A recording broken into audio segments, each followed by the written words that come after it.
Hello and welcome to Sacred Comedy. I am your host, Jennifer Way, and I'm psyched to bring you an episode all about one of my favorite topics, which is divine feminine. Joining me is my good friend, special guest, spiritual guide, intuitive mentor, journey practitioner, artist, and author, Danielle Wilkinson. Every guest we have is always a multi-hyphenate. That is the nature of divine feminine. Anyway, if you're new to sacred comedy, we like to bring humor to spirituality and spirituality to the world of humor, because we believe that these two are highly linked and that one of the pathways into a new way of framing comedy, entertainment, and wellness is through female or women identifying practitioners and performers. Not exclusively, of course, but this has always been a huge part of our foundation. Sacred Comedy is produced by Hathor Communications, which was established using a divine feminine approach to all of our projects. Check out our website, hathorcommunications.co. What is a divine feminine approach to all of our projects exactly?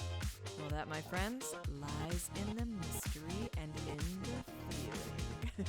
Hear all about what the divine feminine means to us, how it is woven into our lives, and 3 ways you can balance your own inner masculine and inner feminine. Your engagement and support means the world to us, so if you want more sacred comedy, please subscribe, follow, like, rate, comment, and share. So sit back, relax, or start up that spring cleaning or your daily walk and jump into the water with us. It's feeling flowy and wild. Welcome to Sacred Comedy. Today's episode, we welcome Danielle Wilkinson. Woo! Woo! Woo! Who is actually not a comedian, but she's super fun. And Danielle is a spiritual mentor. She's an artist. She's a poet. She's a shaman. All the things. And one of the things about Danielle that I want everybody to know is that Danielle was our opening shaman for our very first Sacred Comedy live show here in Jersey City last year. She opened up the space for us, and we got all weird and woo.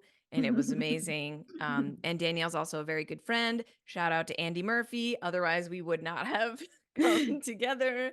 Even though the universe was trying to get us together in other ways, this is true. So, but yes, definitely shout out to Andy. But at some point, our paths were meant to collide.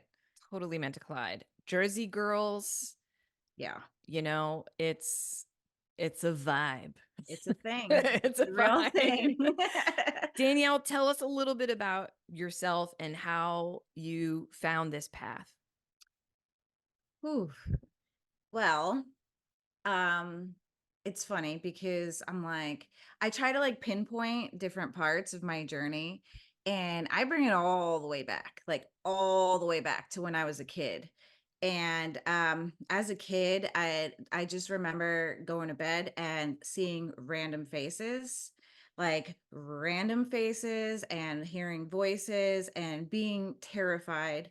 So, of course, as any kid would. And my mom has stories of me channeling spirit, or whatever you'd like to call it.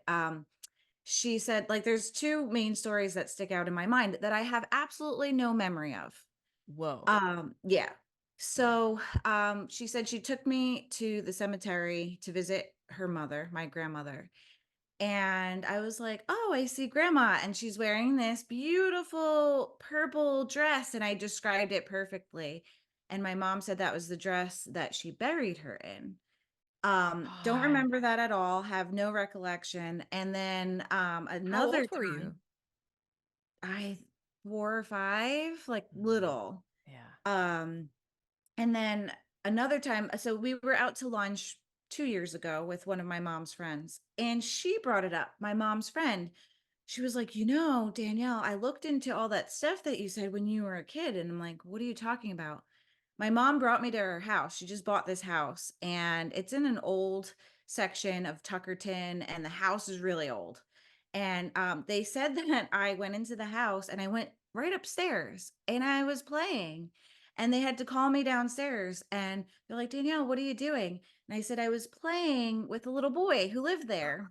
And he was a Boy Scout. Scary And to me.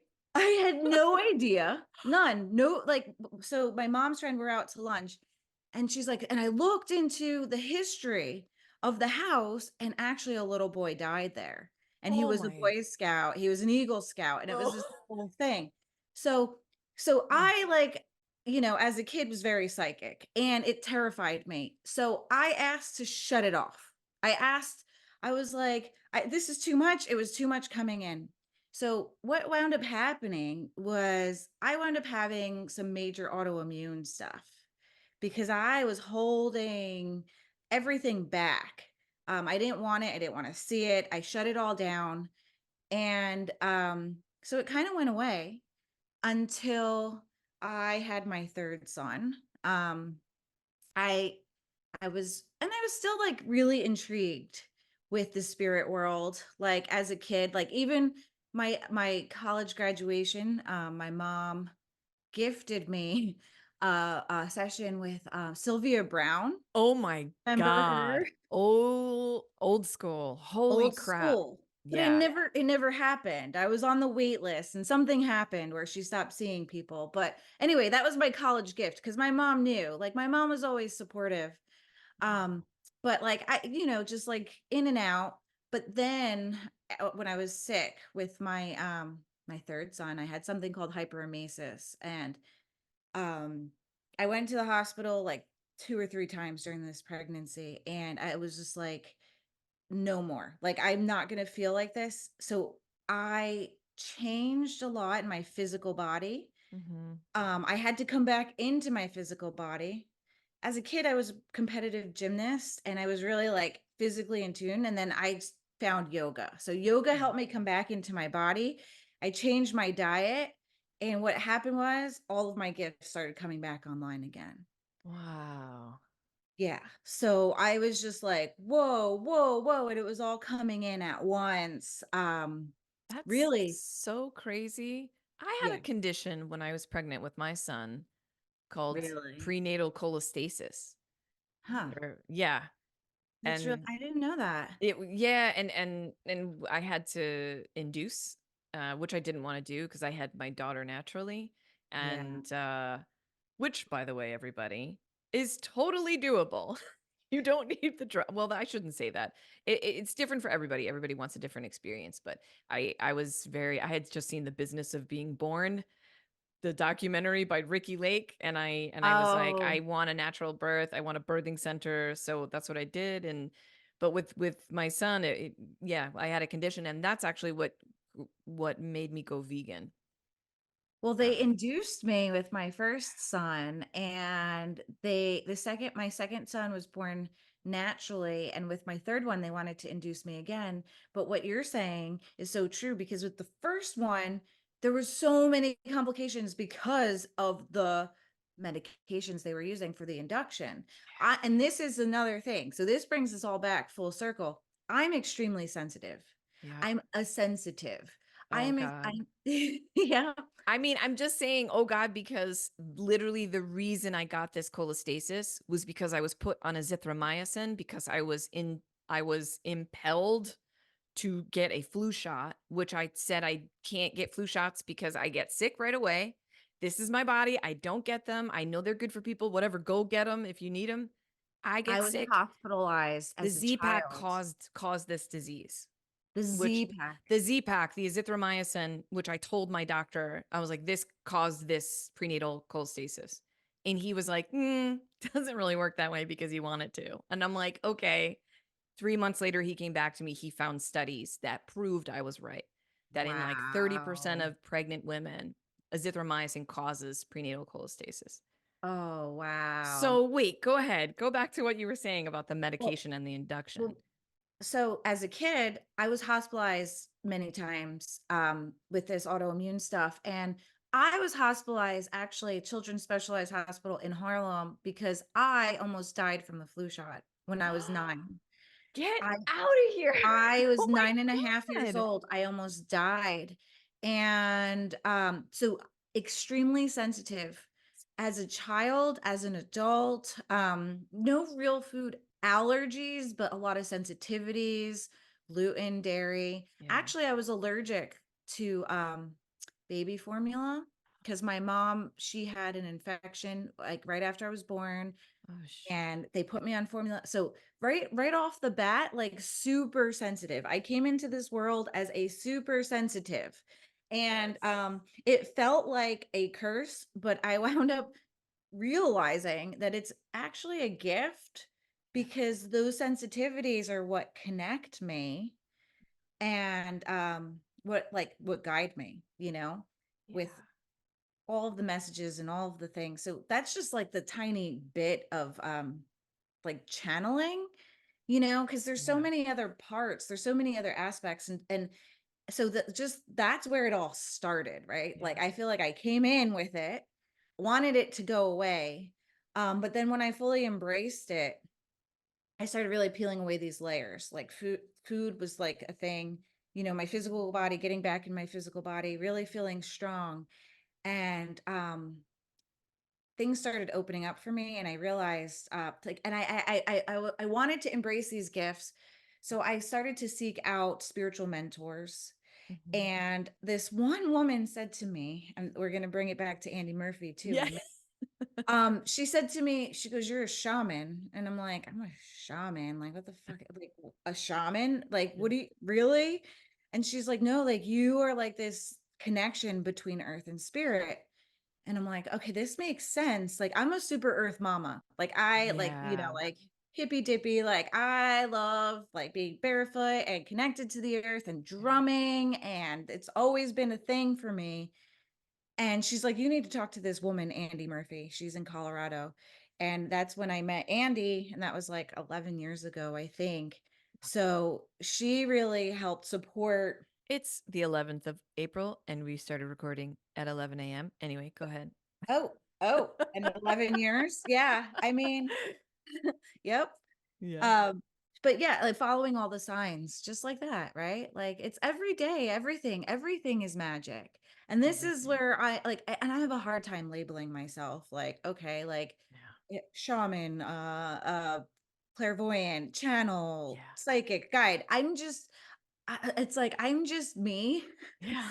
and I'm just existing. And the book that I wrote, the first book that I wrote, is called Conduit of Light. And it's just because like that's it. That's all we are, right? Like we're these conduits. We're these and like in the shamanic world, they call it the hollow bone. Yeah.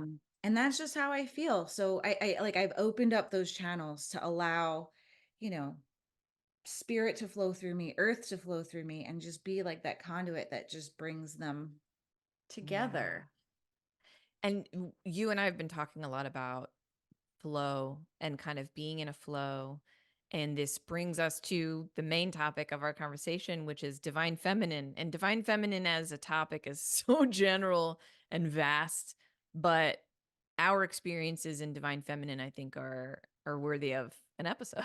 So here we Here are, everybody. we I are. think divine feminine is hard for people to grasp as a concept, but I like to just bring it back to the idea of yin yang, and that the sort of the darkness, the creativity, the vastness, the chaos, love, wisdom, all of these things are more in the divine feminine spectrum, in the yin part. And then that you've got the yang, which is the divine masculine, or somewhat equivalent to the divine masculine, which is about leadership and direction and building and forging and Yeah.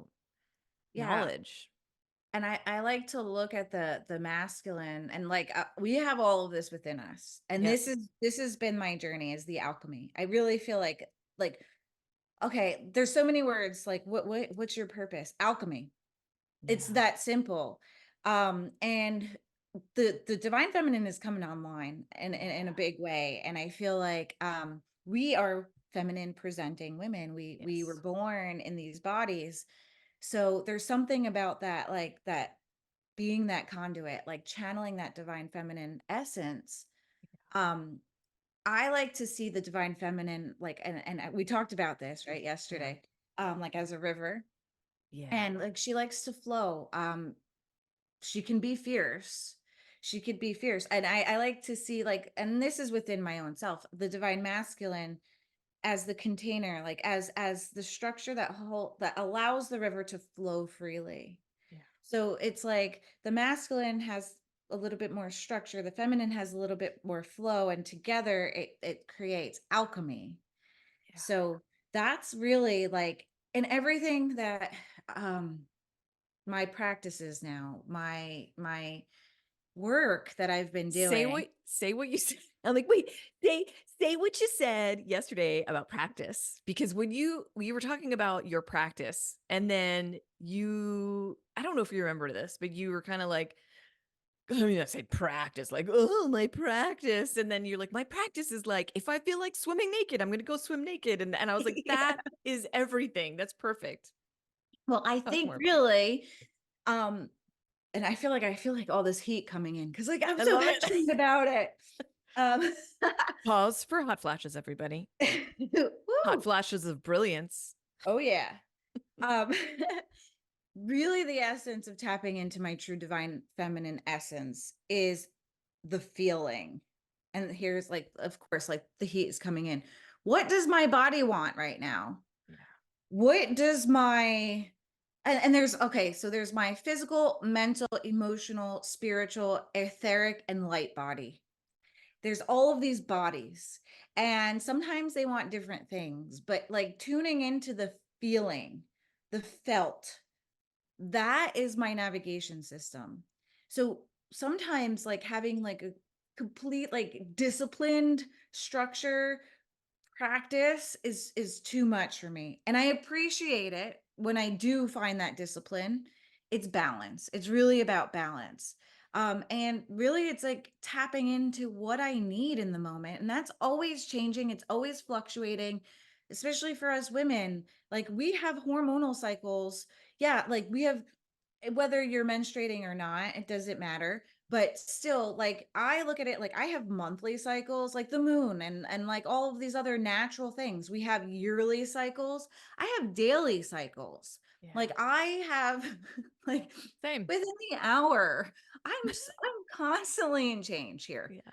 you know? Yeah. So like something that worked for me 5 minutes ago may not work for me 5 minutes from now, and I Yeah. have to be okay with that and not shaming those parts of myself, you know. That that is so important. That is such an important message. And I think people are touching on that. People are starting to like wake up to it.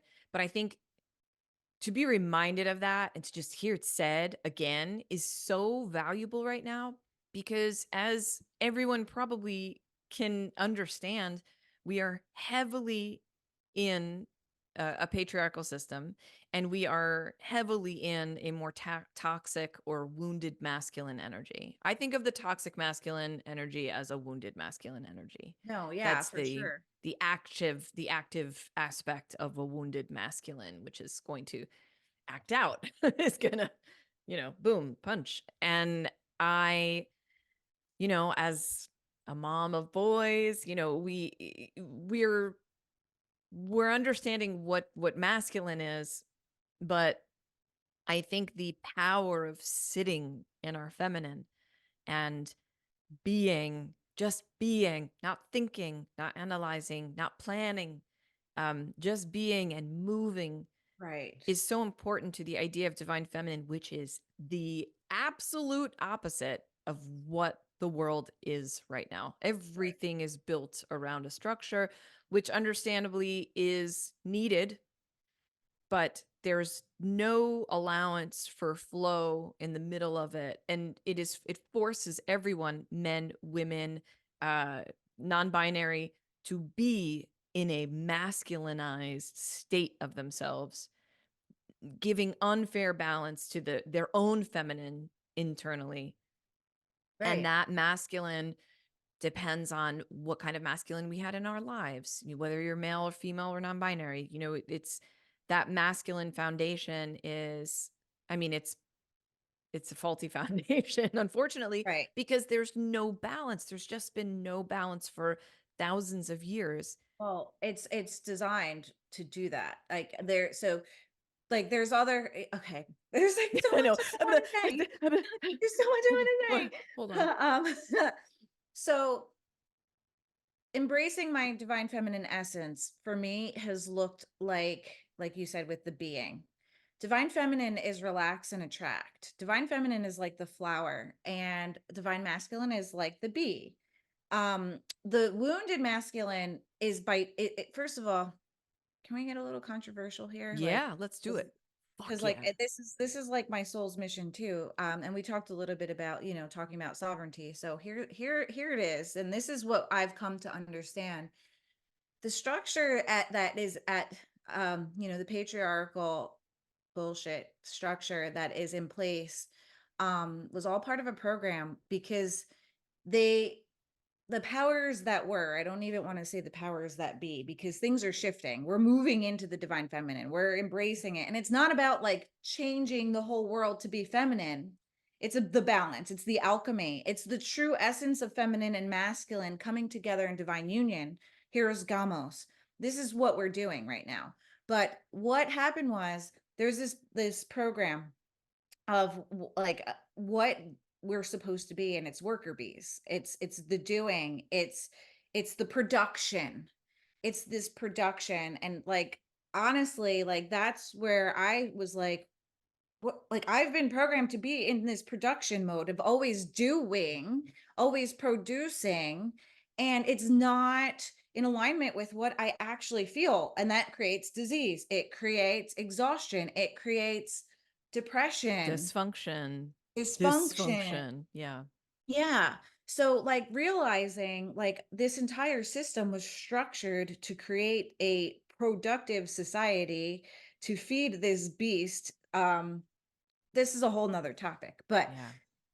anyway, I had to surrender what like, and I was very productive. I was a high school teacher, at the same time had 3 children, at the same time had my real estate license, and then at the same time took over a yoga studio and then another yoga studio. Yeah. And I was always doing, producing. Um, I'm like tired just thinking about that. Just hearing about it. I'm like, oh, I gotta take a nap.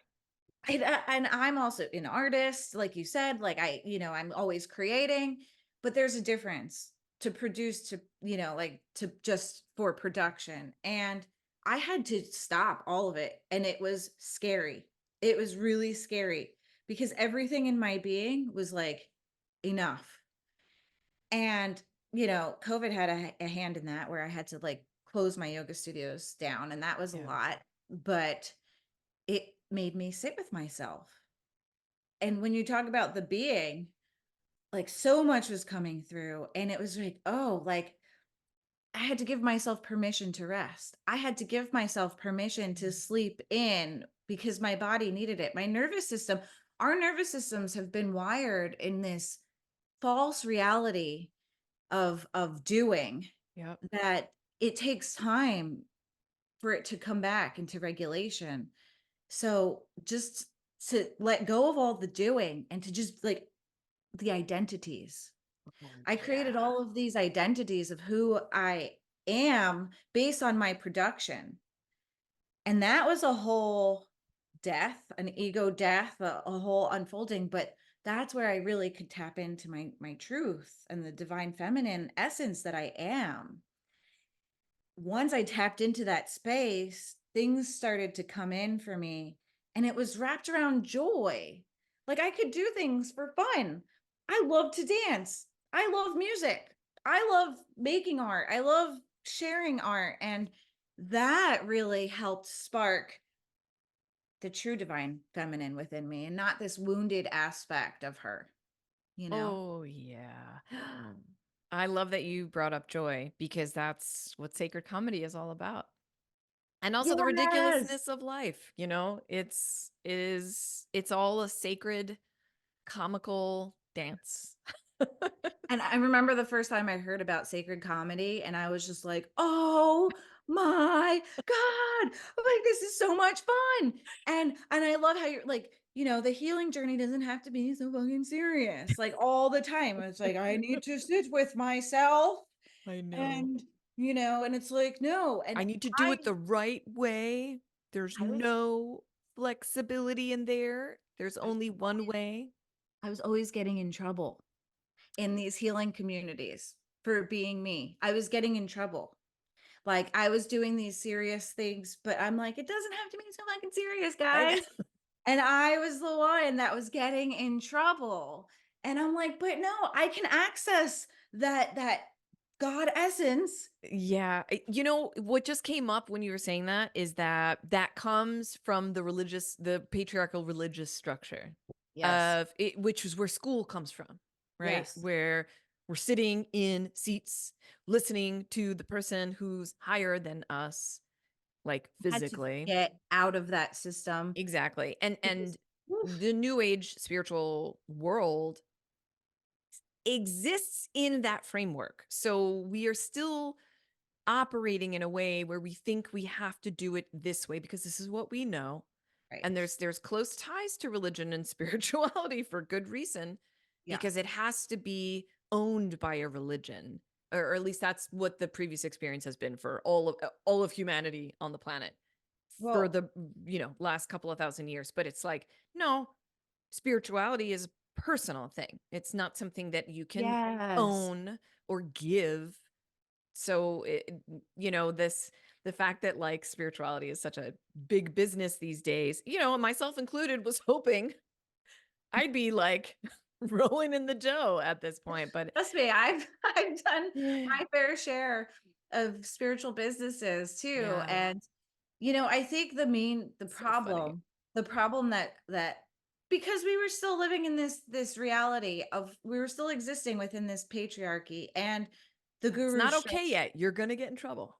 yeah, it's like sorry, but you can't dance. Like, why? I feel in touch with God. Anyway, um, Yeah. I like what you said. It's really like so for me, the most important part of this journey, the most spiritual Yeah. aspect for me has been peeling away all of these layers of what the other voices of Mhm. all of the conditioning of all the static Yeah. and finding that God spark in my own heart, in my own whisper, that voice inside of me. And I had to do a lot of clearing because it's like, oh, like we trade these rules. Like I'm like, oh, no longer part of this religion, but for these rules of the spiritual community of what that's supposed to Exactly. look like. And it was the same thing. Exactly. One of the things that, oh God, sorry, I'm so excited right now, everybody. There's a groundhog outside of my window, and he's just wobbling along. I'm sorry. I need to like, what I Spring. realized yesterday? Random. I would be I'm like, what makes me happy nowadays? Now that our kids are growing up as mothers, speaking of divine feminine, um, I was like, what makes me happy? And I realized observing animals all day would be like my favorite job. If Oh, I I love it. just could like sit and do like just like take down day in, day out, I would love that kind of a job. It's Like amazing. the child inside of me would freak out. I was thinking about divine feminine yesterday, and I did a little bit of work around it, just a little bit of writing, a little bit of channeling around it. And if it's okay, I'd love to share it with you Yeah. and everybody, because I was thinking about you. I was thinking about, so we have, in observation of these animals and nature, speaking of the mother, I have a tree in my in view of my backyard. It's a couple of doors down, and it's a very large tree, and it's kind of where all the little animals in the neighborhood live. We've got blue jays, we've got sparrows, we've got pigeons, we've got groundhogs, we've got falcons that live in there as well. And that's their safe spot. And I was looking out the window and I just thought to myself, mother tree. That's a mother tree. And there Mhm. was a tree that I used to visit in Jersey City in Van Voorst Park that I called Mother Tree for a very long time. And then whenever I brought my kids there when they were little, I would say hi to Mother Tree. And and it just occurred to me like this is the mother tree. The mother tree is the home, it's the safe spot, it's the enclosure, it's the protection. And then I realized that I had I had channeled a question. My good friend Devin Hall, comedian Devin Hall, asked me one night when we were hanging out to channel like answers to some questions, like party trick, and he was like, well, what's estrogen, what's testosterone, like what are those things, why am I gay? Like that's Devin's like basic. Sorry, Devin, but that's like the biggest question. So I listened, and with estrogen, what came through was that estrogen envelops and inflames, Hmm. right? Inflammatory and inflame is kind of a negative connotation. So I think when it's not in the more positive light, it can inflame. There's So a light and a shadow aspect to that's why everyone gets mad at their moms, because they're everything. inflaming shit. But Hmm. like envelops to swell, it's literally a growth. It was described to me as like it's a growth um aspect. It's how something grows. So when you Mm. think about estrogen, it's expansive, it's enveloping. Testosterone elongates. Okay. So the testosterone, so again, estrogen makes something swell and testosterone pulls things apart. And those are the two actions that you need to have something exist in 3D. If you Oh think yeah. about it, the way you sort of, it's like that Yeah. kind of like when those like balls that kind of, they're these toys. I have no idea what they're called, but they Condense. they they condense and then they can come out like Yeah. that. It's that kind of a, expansion and contraction kind of a Expansion and thing. contraction. But the Divine Mother, I was just thinking as an archetype, um I was like, is that who I am, Divine Mother? And I know that that's part of me. And then it's like, I'm not great at that sort of consistency. We were talking about that. Mhm. The stationary ground that you need to be, the tree that is stationary on the ground for whatever beings, children, animals, whatever it is, to take comfort and be protected by, be enveloped by you. Um, Yet we're spinning around. Like we're on a stationary ground and we have to be grounded and it has to be structured. However, we're literally spinning around all day. And the universe is a giant roller coaster, but slowed down. If we sped up the actions of the planets that we know, we understand, and just how things are moving, it would look like chaos. It would look insane. It's obviously not chaos, but it's slowed down to such a degree Well, I that, feel like it looks like sacred geometry.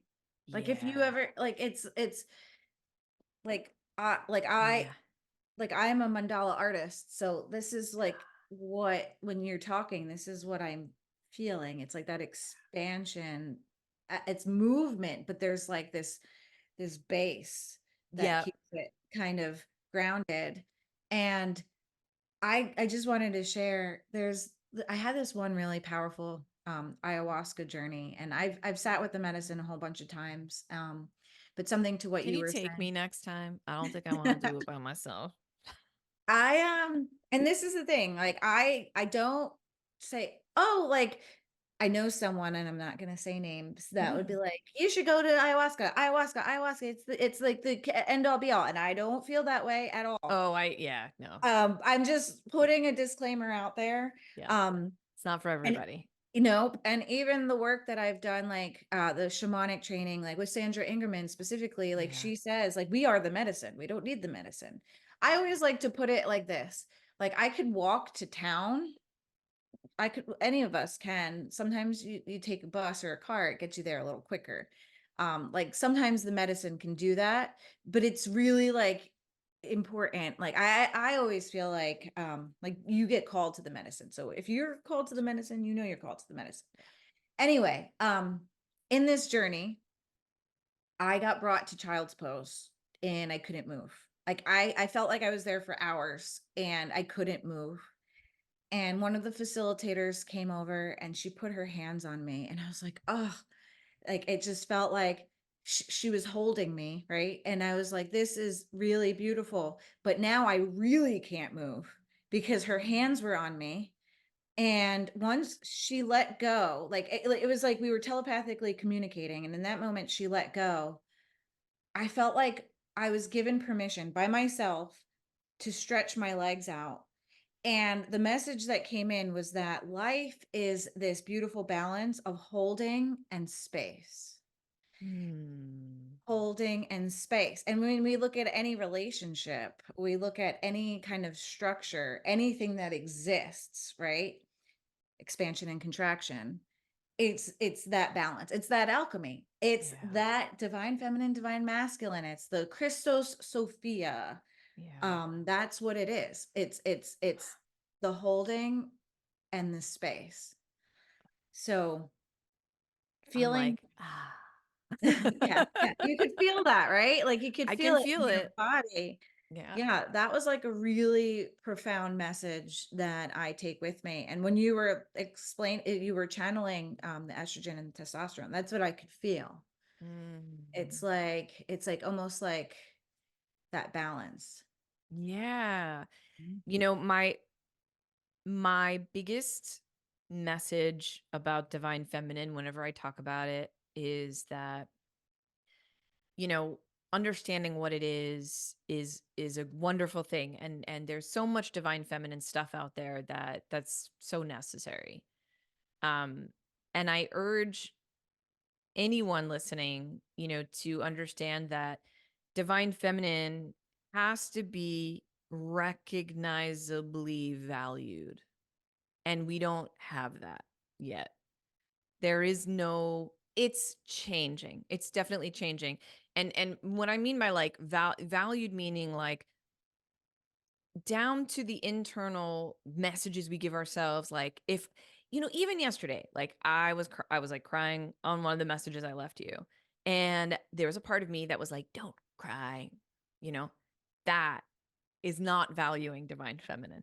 No, If because I yeah. internally really valued divine feminine, I would have just let the waterworks rip, you know, like I would not have hesitated. I would not have had to add a verbal disclaimer like, so sorry, I'm such a crazy crier, screamer, I'm so emotional, like, you know. And Mhm. it's like and every day I have to notice things like that inside myself where I restrict divine feminine, where I don't value it myself. And it's just a constant practice, constant work to remember to soften, to Mhm. remember to let go, to remember that we can create space. And if, you know, if it's okay, we'll move into this conversation of like this idea of rebirth, because this, you Yeah. know, I was explaining, I was on like a women's circle call last night for the Divine Feminine app. Shout out to the Divine Feminine app. Mm. And, you know, I was talking about that I felt like I was in a contraction. Mhm. No problem. I know what this is. And when you're in the void or in a contractive space, which is a cyclical thing, you know, I realized that that void that everyone talks about when you're like in the darkness, in the thick of it, in your shadow, you're in a womb space. Yeah, it's the womb. Yeah. It's the womb. Because something creative is going to come out of it. Go ahead. Yep. Yep. And well, first I just want to circle back really quickly. Yeah. Yeah. We're not on a Another time crunch. We got nowhere to another be. another message that I received in another ayahuasca journey. The one where I got in trouble. And I wanted to talk about that for a second. Yes, please. Because I truly think like I'm a giant trigger, and that's okay because people should be triggered. And I'm not saying that like in a vindictive way. Like it helps people to see the places where they're still holding on to certain shadows. So in this specific ceremony, we were outside and and I love being outdoors. And it brings me into full presence. I have a really amazing gift of just pure presence, and not on plant medicines, just in general. But Mhm. when I was on the plant medicine, like I wanted to be like present. We had a fire and I wanted to sing, and I didn't need to go in that ceremony. My essence needed to be out, and it felt very well received by the other feminines in the group. And often in ceremonies like this, we'll do a separate ceremony, the women and the men, and then we'll come together as both. But anyway, my outwardly expressions was triggering to some members of the group. And the facilitator, one of the facilitators actually came over. I think based on personal experience, there's a whole nother thing there. But anyway, it was like, we need to go in, we need to touch God. And did it. And then I'm like, I'm touching God. But I felt scolded, like I felt scolded. And I was really Yeah. on medicine. Like it was really like a lot for me. And I felt like I was sent to my room and I had to be shut down. And every part of me it was like I was too much. So I went in, like I laid down and I was like, fuck them, fuck their medicine, fuck this, fuck, like I'm not taking any more, like I went through this whole anger. And then the medicine started to talk to me and was like, allow your feminine essence to move. And I'm like, what do you mean? Move your waters. She's like, move your waters. And I was like, move my waters. And I just started crying. And the Oh, divine feminine is water, it's flow. And she's like, move your waters. Your divine feminine essence needs to move, whether it's through tears, whether it's through orgasm, whether it's through just like peeing. It was like, or move your waters. laughing. You have to Yeah. laughing, Yeah. but it's like the waters needed to Yeah. move in my body. And that was really profound, that message, when you were talking about, holding back your tears. Like because our society has been trained to like our sense or our emotions are seen as weak, but that's the feminine essence. And Yeah. I've truly embraced everybody that knows me. They're like, oh yeah, I feel like I said from the beginning, I'm a sensitive. Part of my gift is to feel things and I will feel them, which allows them to transmute. Yeah. I don't need to hold on. So, talking about the rebirth, coming back into that transmutation and alchemy, the womb is that dark space. Like, the group that we're doing right now is called Spark of Sophia, and it's all about that womb space of creation.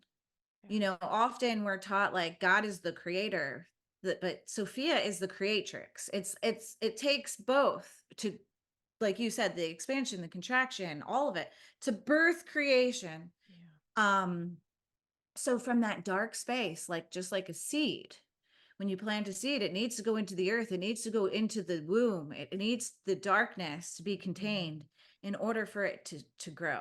Just like, Yeah. everything is born from the womb. So for me, I personally experienced something called a dark night of the soul, where I had to go in, and I did go in.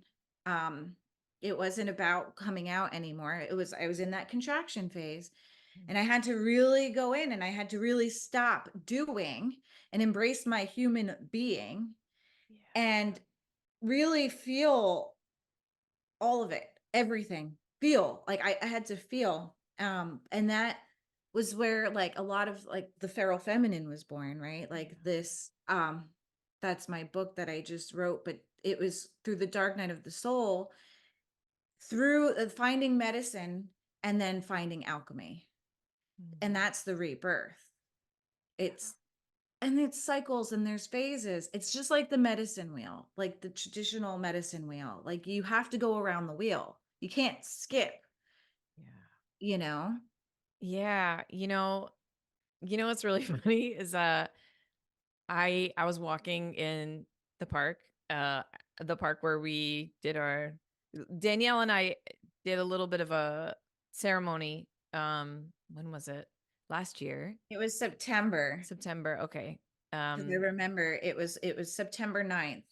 Oh wow. I remember that Yeah. day because it was important, because a woman, a friend and peer and also mentor of mine, she did a ceremony simultaneously, I like not knowing, but So in crazy. England, Yeah. and that was the day she went to the steps where the Mayflower took off. And that was the day that we did our ceremony at the Statue of Liberty. Yeah. It's like such a beautiful, and then the Statue of Liberty got struck by lightning. There was that. Yeah. There was just so many things, and I I talk to myself when I'm doing these walks lately, like out loud, and then I kind of like look around and just make sure no one's around, but I will talk out loud to myself. And I was talking to that spot where we were, and I was like, what if we can enhance our release of things? And this whole thing with waters is just so perfect. You know, when we think of when we're menstruating and the menses, a lot of teachers, I've heard a lot of teachers say, really release when you're bleeding. That is something that you want to sort of with intention Yeah. think about what you're letting go.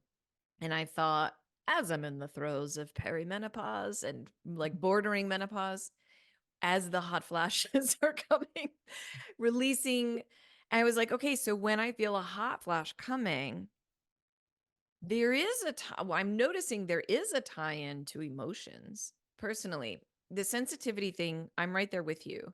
I adore my sensitivity because I'm getting a deeper view on everything that happens in the world because I'm feeling all of it. And I love feeling all of it. I want to feel all of it. And getting a deeper understanding of where where other people can take advantage of that same medicine. And I felt like the experience, and I kind of used motherhood and pregnancy and birth as the same thing. It was just like experiment. I'm like, I'm super Gemini. I'm very like I'm just super curious. Like, what does this feel like? Mm. What's that going to feel like? I wanted to give birth without medicine because I literally just wanted to know what it felt like. I wanted to know what it felt like to squeeze a human being out of my vagina. That was like a very real feeling, real desire. Mhm. So with these sort of hot flashes, I'm noticing that they are sparked a little bit by a thought or an emotion. And then there's an absolute flood of sweat, of heat. So it's almost like fire and Fire water and water. coming Yeah. out, right? Hmm. And then I was just like, okay, I'm releasing shame because this is how it feels when I, as a redhead, as a pale ass redhead, turning beet red was always the worst when you were little because it was like everyone knows how I'm feeling right now because I'm beet red and it Hmm. sucked. But, you know, I was like, well, I turned that off a long time ago. Now that I'm moving from mother into crone, I'm releasing that. One between that. There is that, It's, what is yep, it? it's the wild woman. The Or sorry, the sweaty, wild wise the woman. wild wise one, the sweaty talking to herself woman. Yep. I'm It's between, embracing it. yep. It goes, yeah. We go from, yep. Ooh, And that one's yes. always, it's been kind of left out, I think, almost intentionally, because it's really the most powerful one. Like, I mean, all of them have power. The This maiden, is, yeah. like but the wild wise woman, she is in between that mother and crone energy and Wow. really just like rocking, like I everything. I'm going to pose this question to everyone listening as well. If you have a question about your own divine feminine and where she is and what she looks like, there's a lot of exercises that I've sort of worked with people over the years. And one of them is to really, close your eyes and imagine that there is a face uh belonging to your divine feminine and even to your divine masculine. What do they look like? How do they represent? Sometimes my divine masculine will look like the Hulk. Mm. Sometimes my divine feminine will look like a wispy little fairy. Sometimes she'll look like Marilyn Monroe. So there's so many different archetypes coming through. So the thing I wanted to pose to everybody is think about when you were little and you learned about mythology, whether it was through your religion, through the gods and goddesses of your religion, or God and erasure of goddesses, um, or Greek mythology. Like we all learned Greek mythology. And I thought back to my favorite goddess at the time, because you and I were talking about like tapping back into joy, tapping back into like what we considered fun. And for so many years as a mother, you, at least for me, my experience, and as my children are, becoming adults, becoming young adults, it's like I can see how quickly I throw away my own desires in Mhm. service to theirs. And again, not that it has to be that way. This wasn't a very functional thing. It was just kind of like I could see that. And then when I tried to think about what do I want, what do I like to do, that completely changed from before I had kids. I tried doing the same things that brought me happiness, but they just didn't. So Mhm. it, like, I knew that I'm evolving into a different sort of woman, or more of myself, and I wanted to tap into these things that I enjoy, play, the things that you were mentioning Play. yesterday. Play. I'm all So about play. all about play. And I just was thinking back to when I was a little girl, or even when I was younger, like in my teens and 20s, who my favorite goddess was. What Mhm. was the archetype that I felt before I knew all of this shit? Who did I Right. identify with most? And for me, it was Artemis. So the Mhm. fact that you're seeing that wild woman, because she's a Mhm. wild woman. I mean, she's a wild Yeah. maiden, like a Yeah. virgin goddess, but Mhm. Mhm. that, Yeah. yeah. And that, like, that energy, sometimes we're like, we go right from mother to crone, and I'm like, no. Ooh, you heard it here No. first. Or if you follow Danielle, you've heard it already, but yay. Yeah. And that, like, that's the feral feminine that I That's the found. And feral I, like, for feminine. me, I was like, there's this wild that's like ready to come out. And like, it's still like, that's why the feral, like the word feral, because there's a part of me that felt like I was domesticated. And I didn't even know that I was domesticated. And being domesticated, like, I still kind of have to be part of this structure that I live in, Yeah. I can't just go like out roaming in the woods naked. Sometimes I do. Like, sometimes I do. But I come I back, love I it. come back. um, you know, I Yeah. have my responsibilities in this Wait, life. that doesn't get you health insurance? I'm just kidding. That doesn't pay rent? Walking around naked in the Like, woods? Come on. it's got to, like, at some point. I know. No, but like, I had to tap into that truth of who I really am, like that wild energy that wants to dance, that wants to play, that doesn't want to go to a fucking PTO meeting like that. I'm sorry. I just don't like it. I don't enjoy it. If Me if neither. you're about it, power to you. Yeah. Like, I felt Not contained. criticizing you, but Yeah, like, saying. I feel like contained in those spaces, and I'm still like holding it down as a mother of 3 teenage boys, and like doing a damn well good job. And I know that Oh, because yeah. my son even said it yesterday, That's right. as I told you. And Yeah. I'm like, you always question, but you're like, is this like, I'm not doing it the way that they're all doing it. And that's fine. Like, if that's where they're happy and all, but Yeah. like, I need to dance, I need to travel, I need to, and I find that space, You need to move the waters. need to move my waters. I need to move my waters. Um Ooh, I gotta pee. No, I'm just kidding. I don't. I'm just gonna drink some. Yeah. And then that's the thing too. Like, we were taught to hold in our pee, and it's like, and I was like, you know what? Fuck this good girl archetype. Like, and I Yeah. and part of me swung in the other direction, and I'm not gonna go down like the like details of how or what, but it was swinging the pendulum back, and finding that alchemy of like, I can be a really amazing mom and a wild woman authentically. Like, that's Yeah. it. It's just about the authenticity. Like, for me, because like, I felt like I was like cramming myself into these spaces that didn't feel authentic, that it made me feel like stifled, and like, I just like was stuck, and I needed to break free. So finding that balance, that's the feral feminine in me. That's like, the wild in me. Like, I love to play. I was always, like, being a boy mom, I feel like I got a lot of opportunities to play too. Like, when they were little, like, I was the mom on the skateboard and like I the love that. surfboard, but really truly embracing it and not having shame around who I really am, you know? Yeah. When you say balance, how would you tell somebody perhaps listening the the the top 3 ways that you've felt like you can balance those 2 parts? What are those Um, what are those things? well, the main thing, like I have one main thing, and I'll see if there's like other things that come in under it. Yeah.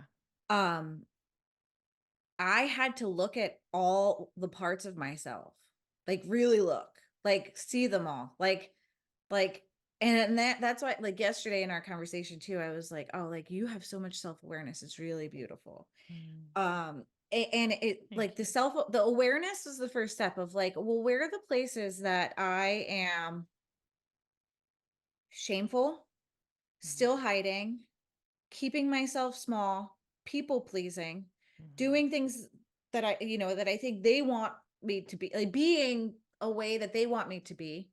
Um, and like not just because of them, people pleasing them, but people pleasing this program that's running in what mom, mother, daughter, Danielle is supposed to look like, is supposed to operate on.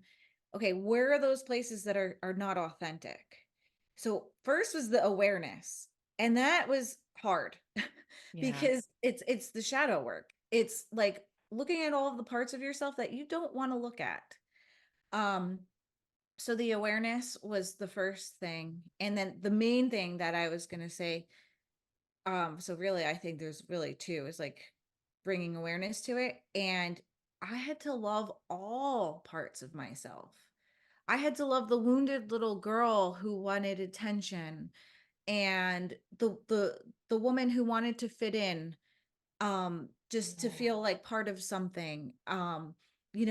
The wounds, I had to love my wounds. I had to love the parts of myself that acted from a trigger, and love the parts of myself that were authentically me, and love all of her, like all of her, every bits of her. Yeah.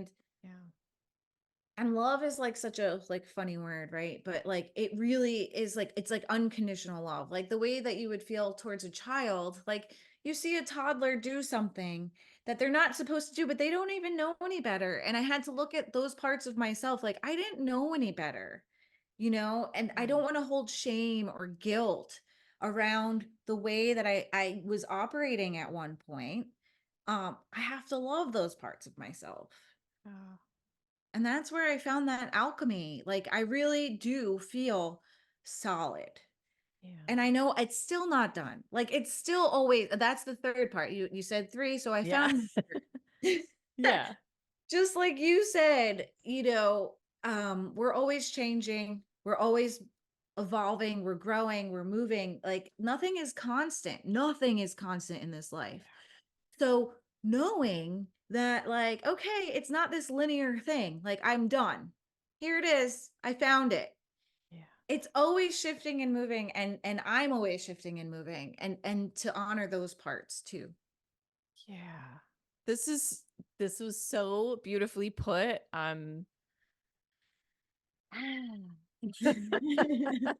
That's like the worst thing you can do on a podcast is like take time to just breathe or like That's have feminine. quiet silence, but it's like, yeah, I'm just like, I'm taking it in. I'm like marinating in it. It's funny because like I always talk about like programming in terms of like marinating because we are sitting in a stew in a large pot of shit of like things that we didn't pick out for ourselves, things that were imposed on us, structures and forms and ways of being and ways of talking and ways of looking at ourselves. And even if you are so strong and you grow up like with loving family, you absorb that stew. You Yeah, absorb the flavors of that, and it does get internalized, and it's we are such powerful alchemists, and embracing the divine feminine is to embrace that inner alchemist right. into, what, that's not true. Like embracing both your inner divine masculine and your inner divine feminine is really Is the the true alchemist. alchemy. And Yeah. to speak to what you're saying about the stew, like this, like, since we could talk about this shit here, because it's Yeah. sacred comedy, like Yeah. this goes beyond this lifetime. Oh yeah. This goes past lives. This goes to the collective consciousness of the feminine wound. This goes to Mhm. women who were being enslaved and tortured and burned at the stake.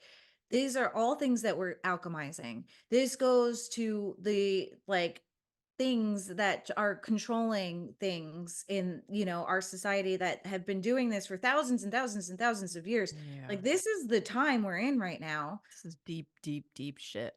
And this is the sovereignty that I found in myself and in my soul. It's peeling these layers away. Like I love using Shrek's analogy of the onion and Yeah. like, okay, well, like, think of all the layers. Like this Yeah. outer layer is like what Catholic school told me I was supposed to be. Yeah. Okay, this layer was what my mom, my dad, my both of them, my family dynamics, the Italian in me, the Yeah. Slovak in me, Yeah. the going, okay, okay, okay. Well, then there's okay, the feminine collective, the wound, um, the Mm, parts of us yeah. that's been stifled for thousands of years, the divine masculine has been stifled for thousands of years Absolutely. and taught that they were supposed to be a workforce, like trained as soldiers, literally. Yeah. And like it's just all of these layers of programs and um Dehumanization, like yeah, intentful, intentional. Wow. Good job, SATs. uh-huh. Intentional dehumanization. So I recently, with this eclipse energy, had this huge realization, but like this has been coming in for years now for me.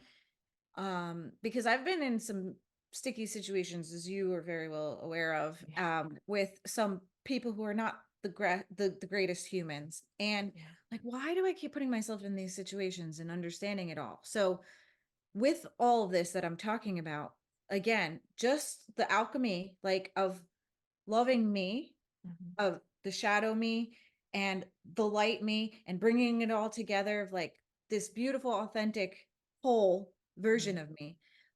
I recently was shown that I have to love those who condemned us, those who programmed us, those who enslaved us, those who have created like in my first in this reality, like, the actual people that I've had disharmony with, let's put Yeah. it nicely. That's a good word. Disharmonized situations, Yeah. but expanding it out to the collective and like love really is the answer. And Of course. like unconditional love, just like I said, like I see your wounds and I see why you're operating. Control comes with fear, like Mhm. trying to control anything comes from fear. And whether it's an outcome in your own life, whether it's a child, whether it's a whole collective of a race. And sometimes if you look at the over controlling mother metaphor Mhm. of the powers that are trying to control the race, like there could be something there, like, oh, Yeah, like they're just usually it's patriarchy. right, The over-controlling mother is operating in a system that doesn't value her. So she has to fight extra hard and hold on right. extra like tightly. Yeah. And Sorry. no matter no, no, no, thank you Yeah. for that. No, but Yeah. it's just for me, like, and it's really hard. It's really hard because you want to hate these things. You want to hate these systems and Yeah. these people and these powers and all, like I want to hate it all. But part of my gift, what I was shown, I'm a heart-centered being. This Yeah. is why I feel everything. And my love is way more powerful than my hate. Yeah. And I didn't come here to be in this world right now and this crazy chaos that's going on and in this body to hate it all. I came Yeah. here to alchemize it, and I can only do that with real, like true love. Yeah. And that comes with compassion. Like, again, like you can have compassion for the controlling mother because you can see the fear and you can understand where it's coming. I can Yeah. have compassion for the wounded child that acts out in me sometimes, Yeah. like, and really like compassion is not like not full empathy. Like, yes, empathy is important, but Yeah. sometimes we overly take it on Yep. as empathic beings. We Like hold it. we Try to hold it, change it. Try to right? manipulate it a little. Yep. It's really compassion. Like, because Yeah. compassion comes with boundaries. I can Yeah. still love these things unconditionally, but it doesn't mean I'm going to allow them to interfere with my field. Yeah. Someone who I know, Lynette Duncan, who's is an astrologer. She's got an amazing page. She said that boundaries are actually divine feminine, Hmm. sort of deciding what to open up to and what not to. We just hold, like we just sit and we say yes or no. Like present it to Like, us think of and it then we as a say yes or no. mom. Like, Yeah. who you let in your house? You know what I mean? Are you Exactly. just going to let anybody in? Like, are you Yep. just going to open the door? Like, everyone, come on in. You're all Yep. welcome. It's fine. And that can be, that's your heart. Like your heart is your home. Are Want? you Yeah. letting everyone in or not? But Or you you just, want to, yeah, right? Like, you want I to, know. but you have to be Which mindful. we have, you and Yeah. I, in the past, and we've Yeah. experienced all Come of on that. in, everyone. Yep. It's a The water's polarity. fine. Yeah, I know. Come on in, please. But then you learn the Take my hard heart. way. Then you Mhm. learn the hard way. Exactly. Now I'm turning red. Oh, yay. I mean, Yay. We well, touched that. there is something that I would love to read for everybody. I'm not sure if I told you about this, but I've come across the writings of someone named Charles Muzes. And Charles Muzes was an academic. He was in academia. He was like a mathematician, Columbia, Harvard, all those things. Born in Jersey City in like 1916 or something, Mhm. which is where I live. And then grew up in Long Island. I was born in Long Oh. Island, and now I'm living in Jersey City. He created something called the Lion Path. And a lot of it comes from what I believe to be channeled information, but also lots of studies. And I'm going to be doing a deeper dive on either this podcast or my other podcast, the Self Consciousness podcast. But the reason I found him is because I had heard this in a movie about the sun being feminine and the moon being masculine. I feel like people don't think that now. People are very tied to this idea of the moon, woman, female, moody, waters, emotion. But um, I'm just going to read a little bit from this page. In Mhm. many religions, there are male sun gods, but they actually appeared quite late on the scene when male priesthoods became dominant over the older priestesshoods of the sun goddess. They tried to downgrade the power of the feminine by assigning it to the moon of lesser light, claiming the power and brightness of the sun for themselves. That is why later Sanskrit related languages like Latin, Greek, French, Italian, and Portuguese assign a masculine gender to the sun and a feminine to the moon. Whereas in older languages of the same Indo European family, again, Sanskrit, German, Goidelic, I don't know what that is, the moon is masculine and the sun feminine. In a lot of Native American cultures, the sun is feminine. Similarly, in the very ancient pre Babylonian Sumerian tongue, the word for moon is explicitly masculine, as it is in Arabic, in which the word for sun is feminine. Thus, underneath the surface of later male dominant cults, there is a worldwide wealth of evidence of a much older sun goddess, as well as of a moon god.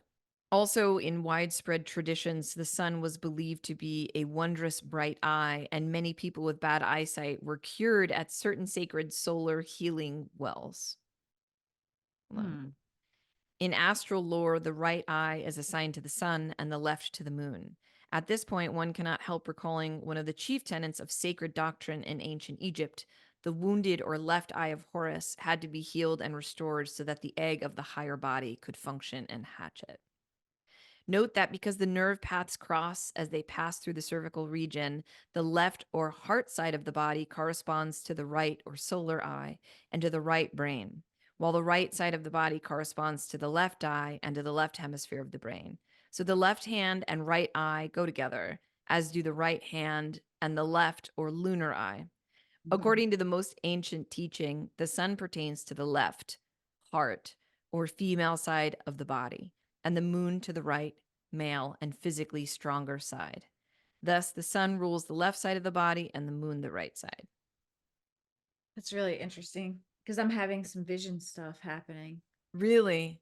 Mm-hmm. Oh, wow. I have a leak in my retina in my right eye, and I have a black, it's like a floater, but it's a spot in front of my yeah, that's Oh, really wow. interesting. Yeah. And my right eye has always been a lot weaker than my left eye. Left eye, like TLC. TLC. And on that note, Danielle, please tell thank you so much for doing this. I I Oh, adore you. I love you. You are a sister. I'm just like, I'm so happy that you came on the podcast.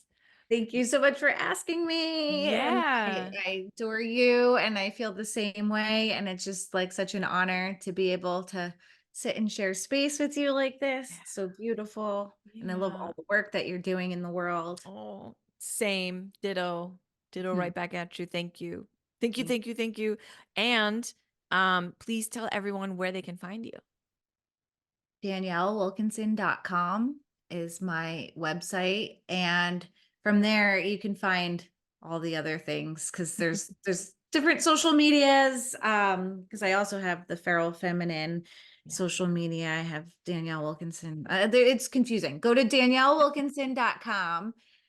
It's WILKINSON. I know some Yeah. people spell that in a Yeah. weird way. So Well, I'm going to have that in the show notes. And like that is in true divine feminine nature, right? To yeah. have multiple kind of aspects I have and multiple personalities. I multiple have personalities. on social media. I have my Shama Mama D, Oh, which yeah. was like my it was my studio and my retreat center one, that I made it my working one, and then I have my personal one, and Yeah. then I have the Feral Feminine. So yeah, DanielleWilkinson.com All is those things. yes. Thank you so much. Thank you so much. Love you. I love you too.